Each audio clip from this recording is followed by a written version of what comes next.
दो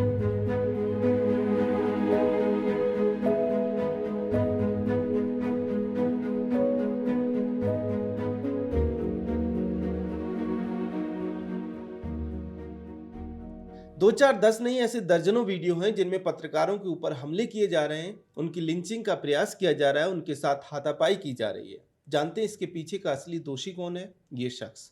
जी हाँ, रिपोर्टर्स के साथ आज ग्राउंड पर जो कुछ भी हो रहा है उसका असली दोषी इन्हीं रवीश कुमार को कहा जाना चाहिए। क्यों? आइए समझने का प्रयास करते हैं। नमस्कार, स्वागत है आपका द पैम्फलेट पर। रवीश कुमार पर हम बात करें उससे पहले आप हमारे चैनल को सब्सक्राइब कर लें, बेल आइकन भी दबा दें और इस वीडियो को लाइक और शेयर जरूर करें।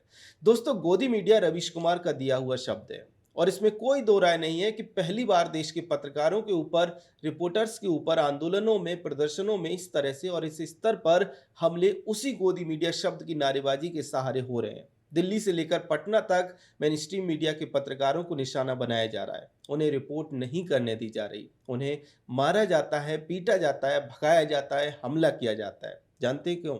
इन्हीं रवीश कुमार की वजह से। दरअसल रवीश कुमार और इनकी लॉबी ने पिछले लगभग 8-9 साल में लगातार मेन स्ट्रीम मीडिया के खिलाफ प्रोपेगेंडा चलाया है। पत्रकारों को लगातार गोदी मीडिया कहा गया है। हर मुद्दे पर उन्हें टारगेट किया गया है। लगातार लोगों के दिमाग में उनके प्रति नफरत भरी गई है और वही नफरत अब हमें ग्राउंड पर दिखाई दे रही है। मजे की बात यह है कि इस समय पत्रकारों पर हो रहे हमलों का विरोध करने के बजाय, लिंचिंग की मानसिकता का विरोध करने के बजाय रवीश कुमार कहते हैं कि रिपोर्टर कैसा है ये देखकर प्रदर्शनकारियों को आगे बढ़ना चाहिए। मतलब रवीश कुमार कह रहे हैं कि पत्रकारों को गाली दो, उन्हें मारो, उन्हें घसीटो और जो इच्छा हो वो करो, लेकिन उससे पहले देख लो कि ऐसा कुछ कहीं अपनी विचारधारा के पत्रकार के साथ तो नहीं कर रहे हैं। अगर अपनी विचारधारा का नहीं है तो फिर जो इच्छा हो वो करो। रवीश कुमार का समर्थन तुम्हारे साथ है। अगर रिपोर्टर या उसका चैनल वामपंथी नहीं है, कांग्रेसी नहीं है, तो उस पर हमला किया जा सकता है। क्या यही रवीश कुमार कहना चाहते हैं? मजे की बात यह है कि रोहिणी सिंह और साक्षी जोशी जैसे प्रोपेगेंडाबाज भी रिपोर्टर्स के खिलाफ इस हिंसा को डिफेंड करते हुए दिखाई दे रहे हैं।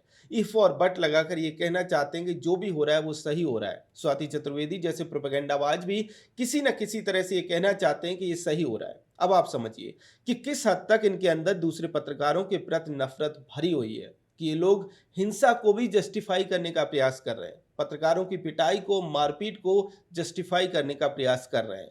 सवाल यह है कि युवाओं के अंदर, मीडिया के अंदर पत्रकारों के प्रति इतनी नफरत जो रवीश कुमार ने भर दी है, उसकी जिम्मेदारी क्या वे लेंगे?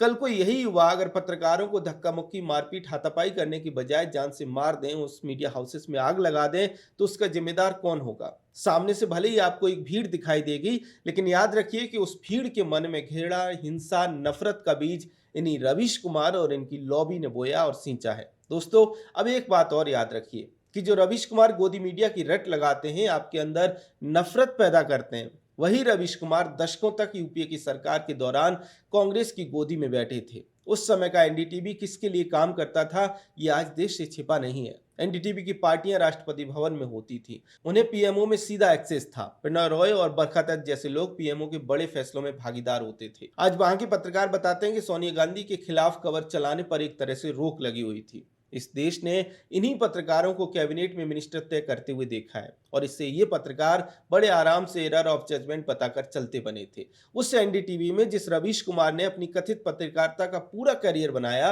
वो आज दूसरे पत्रकारों को गोदी मीडिया कहता है। आज भी जिसका ये रिकॉर्ड है कि वो कांग्रेस और इंडी गठबंधन शासित राज्यों में कुछ भी होता है उस पर मौन साध लेता है, वो दूसरे पत्रकारों को गोदी मीडिया कहकर लोगों को भड़काता है। असली गोदी मीडिया आपको देखनी है तो आपको राहुल गांधी की कल की प्रेस कॉन्फ्रेंस देखनी चाहिए। उस प्रेस कॉन्फ्रेंस में ऐसे ऐसे सवाल पूछे गए जिन्हें सुनकर आप कहेंगे कि असली गोदी मीडिया तो ये होती है।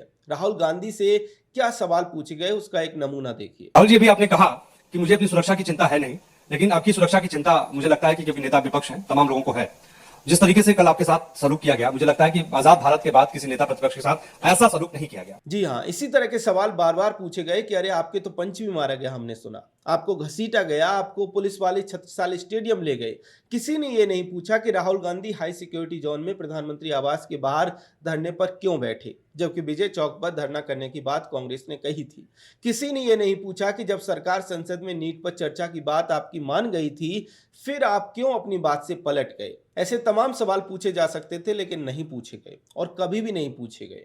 अब जबकि 12 साल से कांग्रेस विपक्ष में है, तब इतना जरूर पूछने लगे हैं कि आप तो इतने महान हैं। इससे पहले तो रेंगते हुए दिखाई देते थे। जैसा कि लाल कृष्ण आडवाणी ने कहा था खैर, ये चर्चा लंबी है, फिर किसी वीडियो में इस पर बात करेंगे, लेकिन अभी निष्कर्ष के तौर पर इतना जरूर कहा जाना चाहिए कि रवीश कुमार ने पत्रकारों के पीछे भीड़ छोड़ दी है। आपका इसको लेकर क्या कहना है कमेंट सेक्शन में हमें जरूर बताएं।